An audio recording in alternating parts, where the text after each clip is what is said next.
thank you all for being a part of the session. Thank you, speakers, as well. Thanks, Susan, for the introduction. So the concept for the session today is that a recent study by Zinnov highlighted that only about 26% of GCoEs in India today have a dedicated innovation office led by somebody who's at a level of director or higher. And our study also shows that the lack of an office is one of the major roadblocks for success in innovation. So the discussion today is around how do we enable this innovation office to be successful, how do we structure it, how do we measure outcomes, and so on. And our panel today has given this question a lot of thought as they drive their own innovation charters, and so that's why we are here to discuss it. So with that, we'd like to get started. If I might request the panelists here, we'd like to start with a round of quick introductions, because innovation is fairly contextual, fairly initiative specific. So we'd like to get a quick round of introduction in terms of what your organization's innovation charter is and your role specifically in driving that charter. Sure. So hey everybody, thanks Manish and thanks Zinnov team for having me here. I work for Honeywell Technology Solutions, and for those of you who may not know what that is, that's the engineering arm of Honeywell Global. In India, we have about 5,000 engineers and they span all of our businesses. So here right in Bangalore, we have teams working on aerospace technologies, building technologies, safety and productivity solutions, as well as performance materials and technology. So a breadth of things that we work on. Since the morning we've been talking a lot about how GCoEs have been serving global needs, global customers, and so on, right? But our innovation office here was actually started with the idea that we have this 5,000 strong, this sort of harnessing this powerhouse of engineering talent for local innovation. And how can we do that, right? So that's the reason that we exist. And what we do in our innovation office is incubate breakthrough new ideas that can help growth for India and for the region. So that could be APAC, it could be other high growth regions, LATAM, Middle East, etc. That's the charter that we have. Our team basically does three things, right? So our charter is to work with our engineers and innovators to develop a product roadmap for our key verticals. Secondly, to actually have process excellence and execution excellence in bringing those products to market. And the third is to have commercial excellence. So once we have that development complete, how do we make those successes in the market? So we don't just innovate and leave it there. We're not about POCs. We're about end-to-end bringing new products to market at an MVP stage. Just quickly, I think what makes us a little bit different is four things, right? One is a local for local flavor. We do things from that angle. Everything we fund, everything we focus on is local for local or regional, right? And we're also gold. Me and my team are only gold on revenue growth in India from local innovation, right? So that's a key piece. Secondly, we enable an external ecosystem. So that would be partnerships with startups, customers. It would be universities. That helps us to bring a outside in and market in thinking to our innovation and not a tech out kind of thought process, right? Thirdly, we also enable 0 to 1 thinking. So we follow a 0 to 1 process which allows our teams to iterate and ideate and validate on an ongoing basis with our customers, and that helps us improve the speed to market when we finally get the product to market. And the fourth is commercial acumen. We bring skills to the table which help our teams build better commercially sellable products. So in a nutshell, that's what we do at Honeywell Innovation. Thanks, Elki. Dr. Comment? Sure. Hi everyone, good afternoon.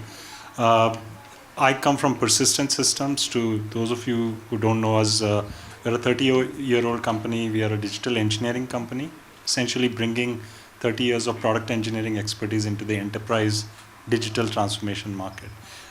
Within that, my team focuses on what we call internally as innovation labs or innovation and R&D. Our vision is to track the game-changing emerging technologies that are coming up early on in their S-curve, harness those. S-curves are these adoption curves that technologies go through. Slow in the beginning, then a sharp or sometimes a slow ramp, and then plateauing.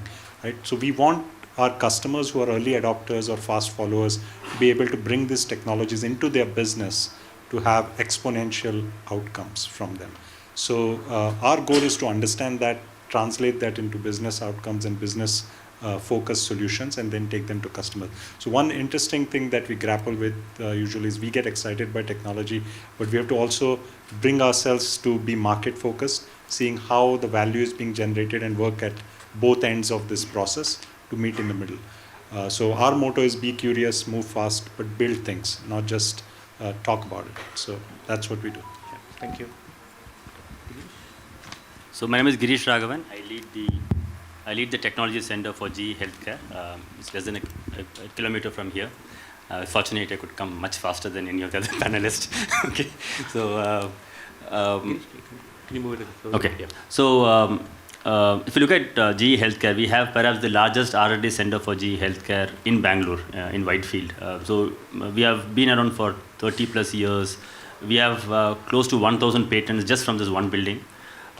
We have developed more than 130 products and solutions, again, out of this building, right? So a lot of innovation. You cannot have such a long history of innovation and product development without having something which makes it work, right? One thing we have realized is, from a charter perspective, we don't have innovation as an activity. It is not a task. It is not the 20% rule. So we look at few things. One is we look at culture. So innovation has to be part of the culture. I was reading this morning in one of the social media platforms, culture is equal to values plus behavior. I think it's pretty apt, what I saw this morning. So we focus a lot on culture. So people have the culture of innovation in them.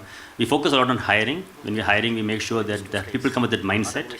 And we look at people having innovation as part of the DNA, as against forcing things to happen. Again, it's not so black and white, right? We have our own challenges as well, but this is a philosophy what we have. But what we do as a company in the last 30 years, right, consistently has been four things. One, we have platforms. We have platforms where people can come and talk about innovation. So things like, we have what we call Ignite. It's a program where we have a seed funding available. Anybody can come with any idea.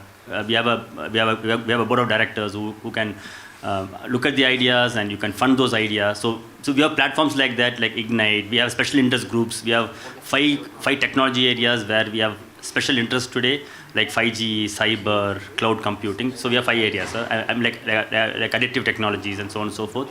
So we have very dedicated pillars on these 5 areas, and we have innovation. So basically a platform on which people can come and innovate. Second, we have a lot of process in place, right? How somebody can step by step go from A to B to C and have innovation evolve as we go forward. And thirdly, as Aditi explained, we have invested a lot in the ecosystem. So we have a lot of collaborations with large institutions here, like IITs and IIScs. We have collaborations with big hospitals in the country because we are in healthcare.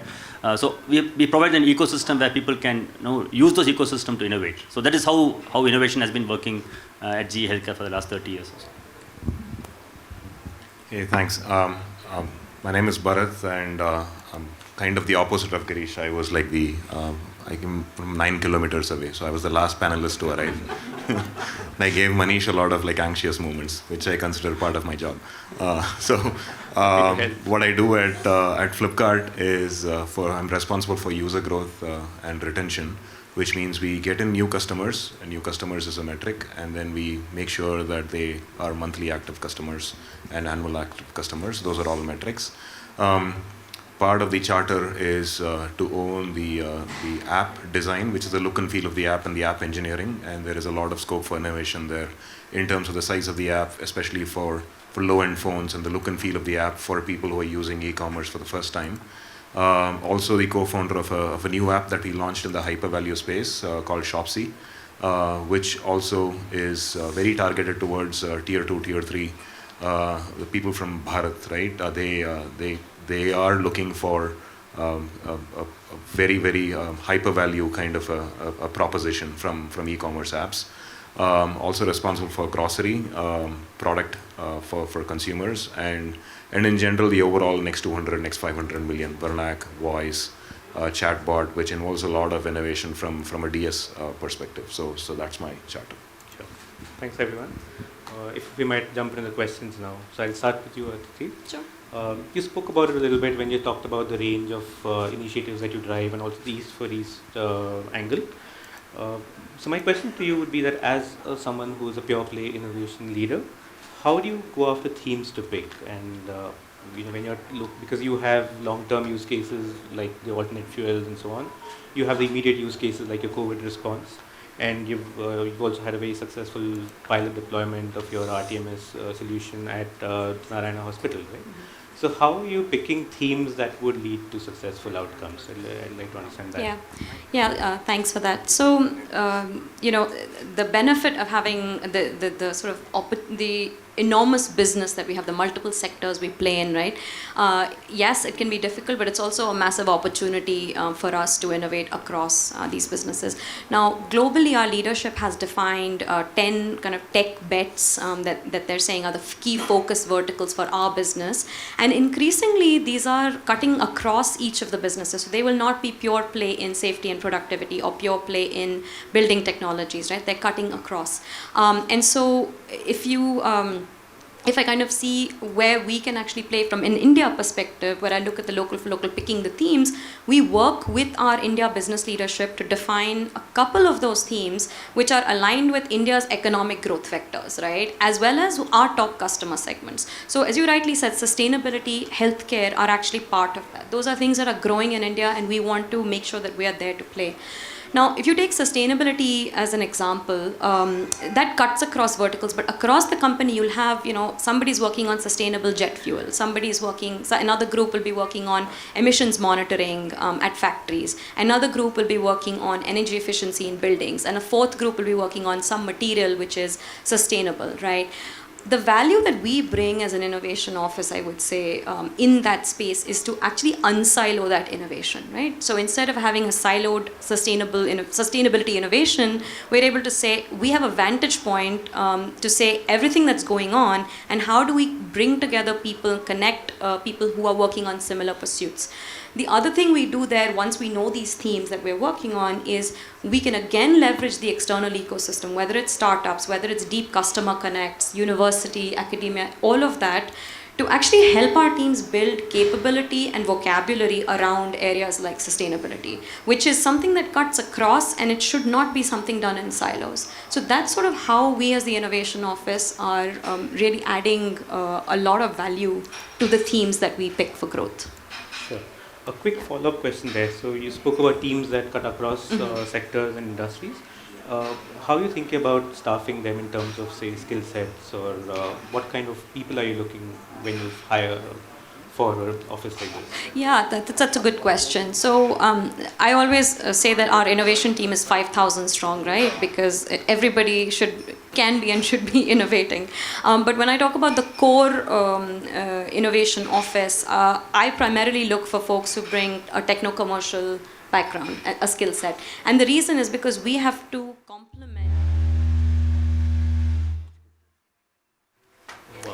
complement what is occurring, what the innovation that's actually happening. The engineering work, the technical work is all happening. But I have on my team folks who are offering product management or sales background. I have someone who has an excellent background in program management, right? We're actually bringing the skills that complement the technology. And that's what we hire for. So, yeah. Thank you. Giri, a question to you now. So GE has a number of innovation activities, like you said, it's a part of the culture. So you have some of these activities that are driven through the BU directly, like you started the 5G lab recently. You also have dedicated initiatives which have, like an innovation team or a leader, like the Edison Accelerator programs. How are you balancing these at an organizational level? The two approaches, the BU-led as well as the office-led initiatives. Okay, it's a pretty good question, Manish. In fact, I've heard a lot of companies talk about they compete against each other. At least in healthcare, at least in GE Healthcare, I found it to be complementing. So the way we work is the innovation office charter or the innovation team charter would be more focused on very early technologies, exponential technologies, and technology which cuts across multiple segments, right? Could be, as you said, 5G, could be, startup ecosystem, right? These are not, I would say, restricted to a particular business unit. So the goal of the innovation team would be to bring it to a level of maturity where a BU can take it from there and take it forward. So you find that a lot of early innovation, like N+3, N+4, so there are topics which will maybe come 5 years from now, which the innovation team will be working on, whereas the BU would be working more focusing on N+1 or N+2. So that is how we differentiate and to a lot of extent it complements each other. And the innovation part will be pure technology play, whereas the BU will be having a business flavor as well. To give an instance, the lot of work we're doing today on 5G as instance, right? So it's more a technology play today. But sometime in the future, you would have BUs taking it and say, how do I use 5G for ambulatory care? How do I use 5G for virtual consultation, right? So those things will be happening at that level. Sure. Thanks, Kish. Dr. Kamath, question to you. You have a similar kind of structure in terms of your personal charter. Of course, there's both the innovation as well as the engineering side of things. You stand out as a company that also offers innovation as a service to other companies as well, right? So how are you, again, balancing these initiatives, the initiatives that you run for yourself as a company, the ones that you run as a service for other companies? Sure. Actually, these are not two very distinct things, because these are tracks, of course, but they are not two completely distinct from each other. Because what we do in innovation, a lot of our innovation is also focused on how we, as a company that provides digital services, do those things better, faster, cheaper, right? How can we change the velocity and the quality of our delivery output? Some of those same things are relevant to our customers. So that's a big part of sharing what we do ourselves with our customers. The second big thing is when we look at what Girish called outsized technologies, right? So, or exponential technologies. So we look at these technologies and figure out how in the industry areas that we are focused on, how can these technologies transform the customer experience or change the business process dramatically or open up new opportunities.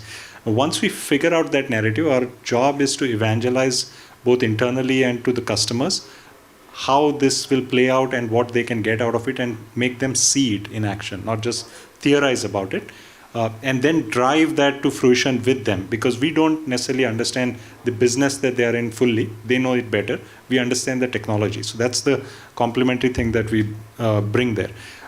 The other thing here is, even when you're building these things, a lot of companies are today talking about, particularly in the context of AI, but in general as well, with the how do you build digital responsibly? So one of the angles that we are studying ourselves is how do we operate more responsibly?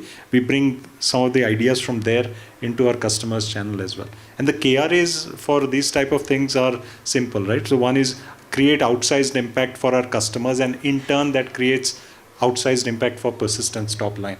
That's number one. The second thing is become a brand that is known to our customers as an innovative brand, and as well as potential employees to come and work for and grow inside an innovative brand. This is even more acutely important today, as we all know, as any time in the history of India's IT industry, right? And third is to give back to the community at large. So that is one of the big things that matters to us, and it's kind of a virtuous cycle. So it works out for us, because if we help create a better ecosystem, it in turn helps us deliver better. So. Sure, thank you. I had a follow-up question which I'll come back to in the second round, but I'm coming to you, Bharat, last, because I know you have a slightly different take on this subject. So in your charter and in the roles that you have been tasked with, I understand that you wear two hats essentially. You innovate within your own BU. You spoke about co-founding an entire module or an app by itself. And you also run POCs with startups who come through Flipkart's startup collaboration program. So again, how do you balance this at your level or at an organizational level?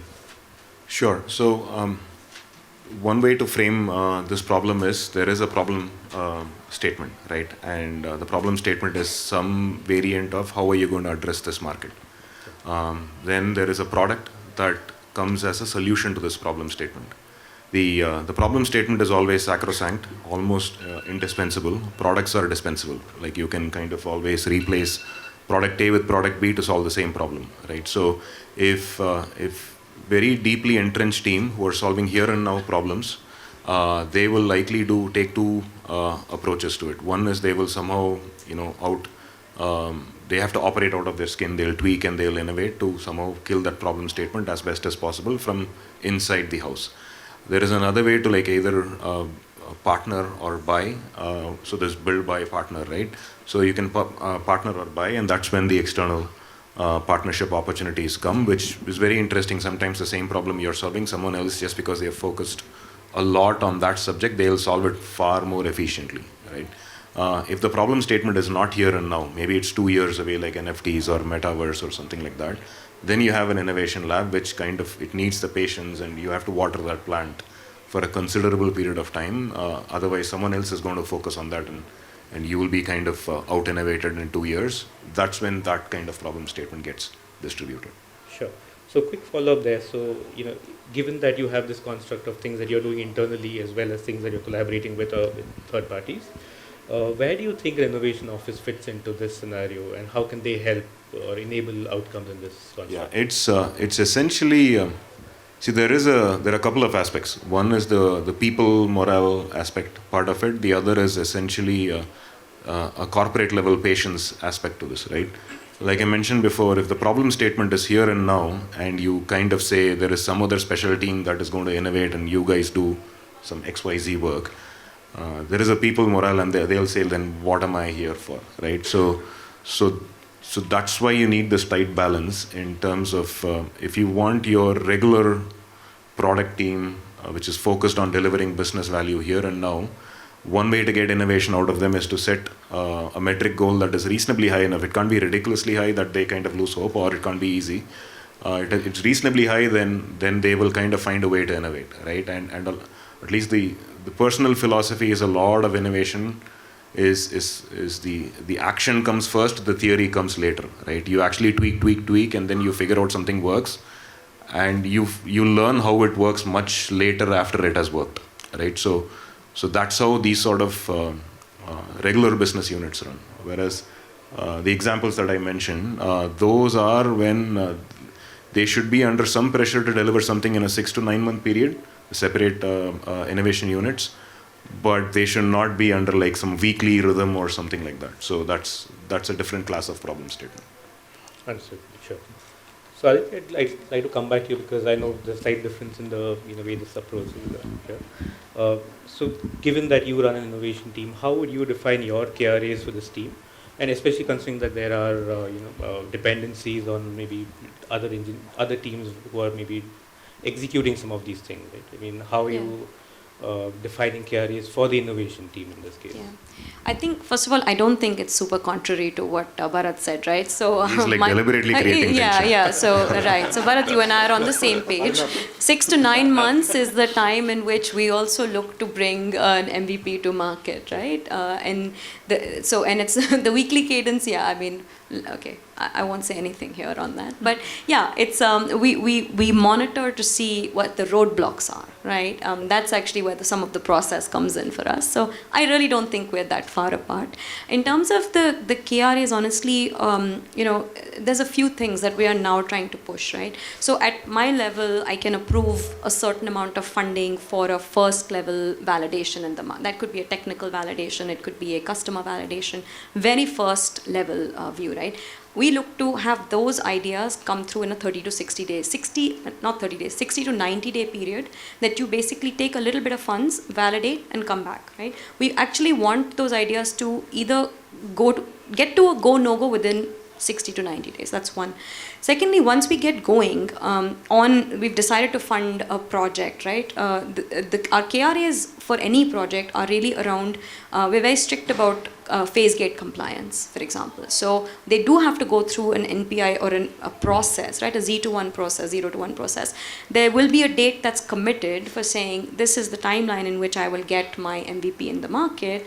And the compliance to that is important, and that's a key metric for us, right? And then the third and probably the most important lagging metric for us is, in the end, how much revenue did the business pick up in AOP for a certain innovation that's coming to market, and what is the 3-year commitment that the business is taking for that, right? And then are we delivering the say-do and so on? Those are all the lagging metrics that we look at. But yeah, for us, pipeline, getting to go, no-go quickly, getting our the committed MBOs out on time, on budget, and making sure they have purchase in the business eventually. That's how we gauge ourselves. Thank you. Dr. Kamath, you spoke about KRAs at a high level, enabling revenue for the company as a whole. How do you trickle this down to your innovation office and the people within the innovation office itself? Sure. So before that, I just thought that we're not smiling as much as we were in the lunchroom. Maybe it's the lights, right? So this gang is actually quite fun. But See, I talked about the KRAs in terms of the overall impact over a 3-year point, a 3-year, 4-year mark should be outsized. But in the near term, our goal is very similar to what Aditi described. Slightly, maybe small changes here and there, but the essence is, do you have a committed timeline by which you are bringing something out for the business to see? Are you working with sales and customers in even defining what the priorities of that, what you're bringing out as a minimum viable product or offering is? Is it driving value to them? And these are in our case, the review is quarterly. It is not weekly or monthly at a project level. Of course, the teams are cadencing at a much granular level. But the review of is this thing on track or not is at a quarterly level. And our interim goal is to drive the initial uptick by customers, and that is seen through the smaller deals that happen. But the overall large scale growth will come through the dedicated business unit, and that comes over a 2-3 year horizon. The other metric that is important to a company like Persistent is we need to elevate our brand in the eyes of the customer. And of course, I talked about in the eyes of the potential employees. So that is a soft metric, but that is also tracked through NPS surveys, specifically asking questions around innovation. How do you see Persistent on the innovation matrix? Do you see them as a technology thought leader?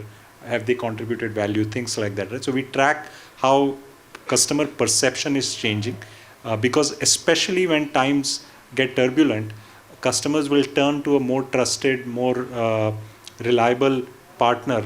Then, and that's why having that brand impression matters a lot.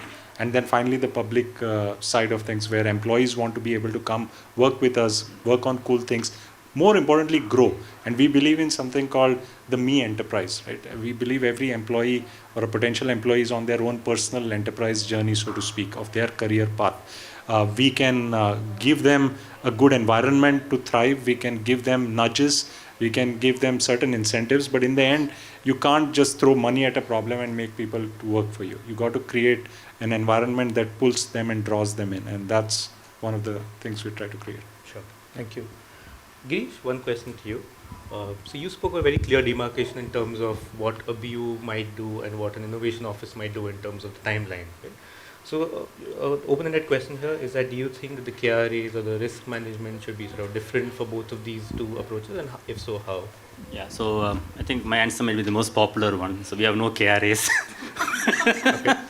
So honestly, if you look at the entire spectrum of product development, right, you look at N+5, we work with Global Research Center, and in case hypothetically you're talking about a situation where you want to replace a valve through an interventional system, I'm giving an example over here. You can't have a KRA around that, right? Because these are all technology which will take 3-4 years to mature, and there's no way you can have a weekly or a quarterly cadence to see. So one way in which we measure those kind of projects are how quickly you fail. The more you fail, so we measure ourselves by saying, okay, we are 5 years away, are we failing 50 times now? And second year, are we failing 40 times, right? Third year, are we failing 30 times? As long as the number of failures become lesser and lesser, we know we are going there directionally, right? And all these are directional, especially look at long-term projects, right? And we get more worried if there are no failures. I think 100% of the times I have seen, with no exceptions, that if you're not seeing failure at year 1, year 2, the project stops at year 3. Okay, I've seen in all the cases, right? So it's very scary. So more the failure, we feel confident that we are knowing what we are getting into. So there is really long-term N+5 kinds of projects, right? Then we have what we call macro innovation projects. Okay, so there we have some level of metrics. Maybe at a quarterly level, we have a review. Okay, we look at directional alignment. We don't look at, again, metrics there. We say, okay, we want to do some new technology on clustering, for example, right? So we're saying, okay, we are trying this out. It might work, may not work. That's fine. We keep going. Then we have micro innovations, which we have some metrics. We are saying, okay, we're looking at a 1-year period in which you want to get this. See, please remember, we are in healthcare space, right? We are not making video games. Very serious stuff. So we are very conscious about patient safety, clinician, very extremely cautious about clinical validation, etc. So we actually, so if we give a timeline and we try to drive through that, it's bound to fail. You might make mistakes, and it's too costly a failure to go through. So we have micro innovations which are more, I would say, again, quarterly we review it. We look at higher success rate there, because these micro would have been at one point macro, right? And the last one, where we have a lot of KPIs, too many KPIs, I would say, is how we deliver that. Once the innovation is is realized, we know exactly what we're doing, we know steps it takes to go from step A to step B, then we have only metrics. We have weekly meetings on that after a point in time, right? Okay, innovation is done, now it's all about execution, how do you translate it to something? So I would break into these 4 steps. The first one is perhaps the most complex one, 7 years. So some of the things we have done last year is something we started 8 years back. Right? We are seeing benefit of it today. I'm sure first 3-4 years, nobody had even measured it. Right? So that is how I would talk about KRAs. So Bharat, one last question to you. Sure. So you spoke about the roles of an innovation office versus the role of an engineering team and the question about who's doing what. Okay? Do you think this kind of a construct of having a short-term or a immediate kind of projects versus a long-term project for the other office, do you think that construct works in the industry that you work in? Because I understand retail, e-commerce is a much shorter timeline and so on. Right? Do you think this concept works here? Yeah, first of all, I think his children play video games, so he's taking it out here. So, but on the innovation office, there are many ways to frame the needs for a separate innovation office, right? One way is to insulate them from a lot of day-to-day pressure. That is actually very important.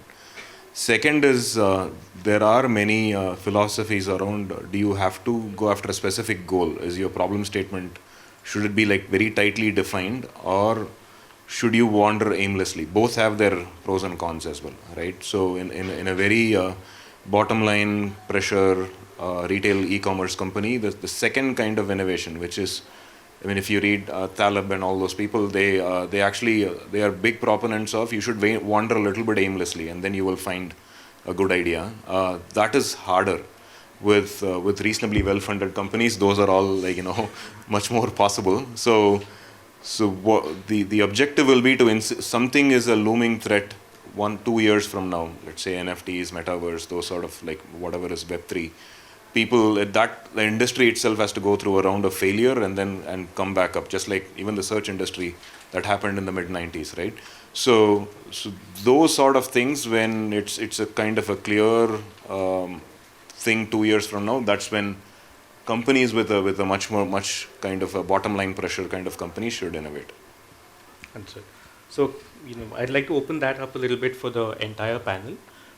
Is there a right type to have an innovation office? Because when we talk to customers or we talk to companies, we get this question fairly often that mine's a small organization or mine's a new organization. So is there like a tipping point where you think it should be there, or should it be there right from the start? Like a tipping point in terms of, say, age or headcount, or should it be there right from the start? So I'd like to open that up to the entire panel. Anybody who wants to jump in? From my view, if you're in R&D, you need to have innovation office. It's as simple as that, right? Because that is your, I would say, the core of your existence. Right? So it doesn't matter how big or small you are. In some form or function, you should have an innovation office which will drive that mission. Like I think Aditya answered it in the first part of the question. I think I would probably say that in small companies, right, it's innovate or die, right? That's what everybody says, even for large companies. But the truth is that I think maybe the Shopsy example, right?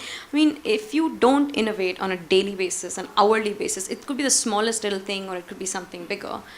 You're not going to exist. So I think innovation is part and parcel of small companies and small ventures when they start off, and that is just that's part of the culture. That's why they got going in the first place, right? I think where it becomes important is when you're at a larger, you're at a maturity level where you're doing deliveries, and it's easy to put your focus on the here and now and focus on how am I going to deliver my next product or my next release, and that's where you start to maybe lose focus on the longer term, the 2-year horizon or the 5-year horizon or whatever, right? And that basically is a short cycle versus long cycle thing, obviously. I think that's the moment, and I don't think it's defined by the number of employees. It's not defined by the revenue. It's just it's a maturity stage which you get to where if you start losing track of that, and if you don't have a roadmap for where you're going and what's coming, and I think that's when you need to consider getting into it. Qualitative rather than quantitative. Sure. Thank you. So, sorry, did I? You snatched it, but that's okay. I'm so sorry. I'm done. So in my view is that in small company, like Aditi was saying, you're actually innovating every day. The entire company is innovating to break through into a market, to grow, and to survive at times in turbulent times, right? You're innovating on operating processes, hiring, product, services, everything. So the entire company is doing that. It's when you get to a certain size where you have established a market and you are looking at innovation office that is a dedicated piece away from your day-to-day teams. It has two jobs, right? One is, it's like the guy on the high mast on a pirate ship type of thing, right? Looking out for icebergs, but also looking out for greener pastures. So both are important. There's a defensive existential threat that you want to be looking out for to be completely out-innovated from the market. And then there is the exponential new markets that you want to open up, either adjacency or completely brand new reinvention of your business model. So I think that requires a certain stability and certain maturity before you can dedicate that. But before that also you're innovating as a team entirely. Sure. Bharat, thoughts on this? I was joking. So see, it's hard to put a mathematical framework on the number of people and all those things. I agree with the sometimes it's an existential crisis, and that's how most startups actually come to some critical mass. I also think people are a little bit conservative about innovation, since someone in China has done it or some other company in India has done it, or doing it is like kind of some inferior form of innovation. That's not true. Like we all know either the first iPod or iPad or search, like the fourth or fifth iteration of it was the companies who did like the fourth or fifth iteration of it are known as kind of founders of that space, right? So adapting someone else's context or product into your problem context is as good an innovation as anything else. So people should kind of, I think there is a little bit of pride or ego around, there is a difference between batting elegantly and scoring 100 and batting ugly and scoring like 60 runs, right? It depends on, like if you will never want to bat ugly, then you're not helping the team. So that's the analogy I would look at. Sure.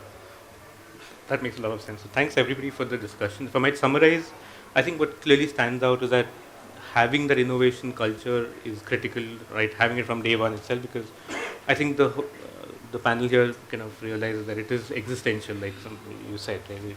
It is necessary to even survive on a day-to-day basis. So it's critical to have it right pretty much from the start. The focus might change, like you mentioned, maybe early on it's more about delivering the product. Later you're looking at maybe longer-term horizons. I think what came up from the discussion with Bharat was that the KRAs need to be kind of clearly demarcated or differentiated in terms of what the innovation office drives on the longer term versus what the engineering teams drive on a regular basis. And of course the cadences and the monitoring of that also needs to be a little bit different. And the collaborative aspect as well, that it has to cut across industries or divisions. It cannot be run completely through one particular unit. So thanks for the whole discussion and the insights. I think we might have just questions from the audience. We have time for just maybe one. I see a hand up. Yeah, my question is basically for larger corporates. We have a couple of them here, so where it's very easy to say we have 5,000 plus employees and all. Many times it itself is a big bottleneck because people don't see beyond their cubicle. It's very difficult if you have a 5,000 plus employees in a 50-acre campus, as one of the panelists belongs to. Very difficult. This building is not 650 square feet, one-bedroom apartment. It is 10,000 square feet apartment housing 2,000 employees. They hardly see each other until they have a mega event. So how do you break those barriers, to accelerate innovation? That's what is most important, and that's something the big corporate sometimes fails, and it takes a little more time than otherwise would have been done. Actually, you're spot on. Actually, this is one of the biggest challenge we all of us face, and I think we go through it pretty much on a daily basis. Our challenge is, as I was telling, right, it's not about the innovation activity or a event. It is more about how do we build a platform where people can come in, right? I've seen a lot of instances in the past when you want to solve a very, very complicated thermal problem or a pneumatic solution problem. You need to get somebody sitting in cubicle number 1 and cubicle number 550 to come together, right, and work on it. Very difficult. In fact, the cubicle number 1 guy doesn't even know that guy exists. He will go all the way to US, Japan, China. Finally, somebody will say the guy sits in cubicle 550, right? Seriously, I've gone through it multiple times, right? And I often tell in my office, one of my job, I've been in G for 22 years now, right? One of my job is to be a traffic police. Somebody come to me, I'll say, go to that guy. Come here, go to that guy.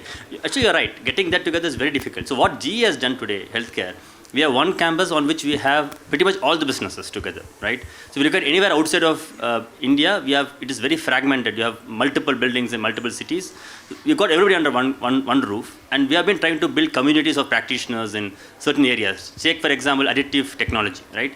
Additive is something which cuts across pretty much all the businesses. But how do you know that a CT team is making a very advanced additive work? How can it be used in anesthesia equipment? The only way you can do it is to build I would say community of practitioners, get people who are interested to join those practice and take it forward, right? So you are right. Getting that together is the biggest challenge today. And the day we crack it, I think we have won half the battle. Well, great. I can respond to that since that was probably for me.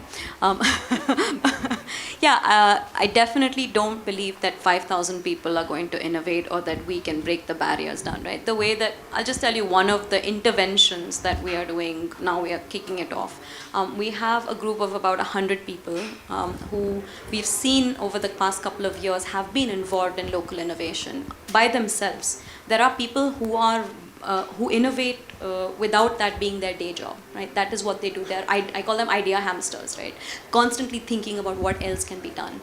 Actually, we've kind of curated a group of people like that, and we're setting up a program to enable those people to actually work together, and we're going to split them into cohorts along themes so that then across businesses, right? They come from all the 4 businesses. And so we're going to set them up in groups of 8 and 10, make them work together and ideate, and then we have a forum every couple of weeks where they can come and pitch their ideas and get funded. So that's a way for us to bring the folks we believe can actually add value, not everybody.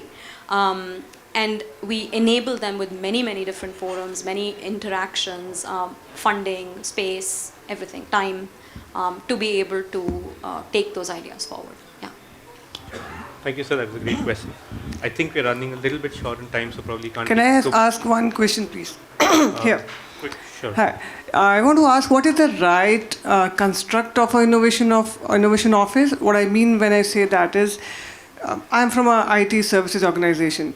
So most of the innovation stops at a POC level. Beyond that, we have been struggling to get people into innovation team who can work on taking those POCs forward. But there are different skill sets. So you can't have all the skill sets there in the Office of Innovation. It's a very practical problem. And in the long run, what I hear from this panel is even a sales and marketing person will add a lot of value to Office of Innovation. So what is in your practical teams, what is the kind of construct that you have in Office of Innovation? Who are you asking? Anyone, whoever has the... It's you then. Yeah, so actually I'm going to borrow from what Aditi and I were talking about over lunch as well, and she's kind of given a lot of inspiration on that. I am from services as well. We have the same struggle.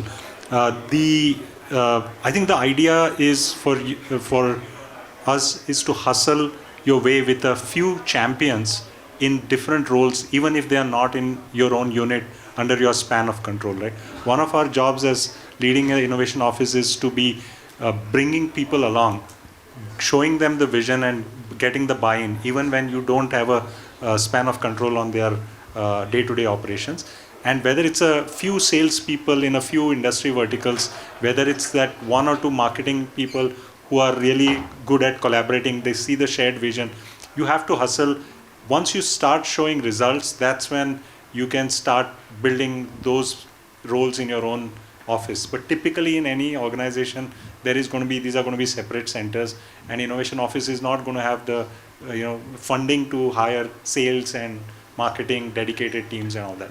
So it doesn't serve a whole lot of purpose, but at least it tells you that we are all in the same boat, and the only way out is that we have thought of at least is the hustle. Show results and then ask for people. Sorry? The show results and then ask for more people. Absolutely. Until then, find a few champions. There's no straight line. You'll have to, go plead with this one, go comfort that one, and just take them along and show them a vision. Get going. That's the only way. Thank you. Right. Thank you so much.